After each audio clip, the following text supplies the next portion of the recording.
Sadhanashri plotting and construction Buldhana शहरात plots, layout, घर, row house, flat आणि कॉम्प्लेक्स विक्रीसाठी उपलब्ध आहेत. बुकिंग सुरू आहेत. पोदार लेआउट, पोदार इंटरनॅशनल स्कूलजवळ, खामगाव रोड, बुलढाणा. साधनाश्री नगर, खोंडेवाडी, हाजी मलंग दर्ग्याच्या मागे, Chikhli road, Buldhana. Jambhrun layout, Mother Teresa Nursing कॉलेजच्या मागे, जांभरुण रोड, बुलढाणा.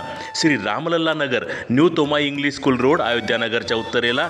इथे बुकिंग सुरू आहेत. ऑफिस पत्ता आहे डॉक्टर लद्दड हॉस्पिटलजवळ, पार्लेवार बिल्डिंग समोर, बुलढाणा. आणि संपर्क श्री गणेश सिंग जाधव सर सातगावकर, कार्यकारी संचालक. Phone number 7385 46 66 66. Sadhanashree plotting and construction, Buldhana.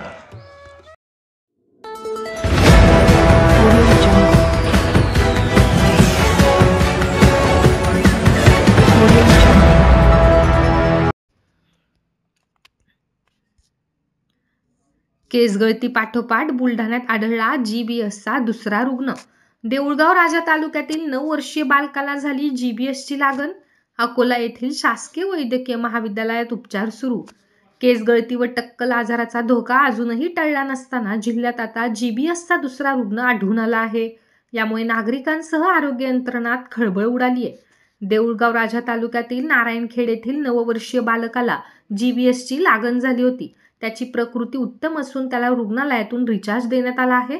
तर मागील आठवड्यात जळगाव जामोद तालुक्यातील खेरडा बुद्रुक येथील 8.5 वर्षाच्या बालकाला GBSची लागण झाली असून त्याच्यावर अकोला येथील शासकीय वैद्यकीय महाविद्यालयात उपचार सुरू आहेत.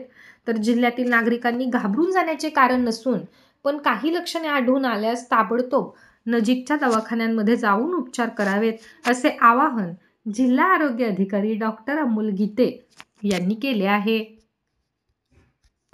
सध्या आमच्याकडे मागच्या 2-3 महिन्यामध्ये 2 रुग्ण आढळले. एक देऊळगाव राजा तालुक्यामध्ये नारायणखेड एक गाव आहे, तिथे एक 9 वर्षाचा बालक आढळला.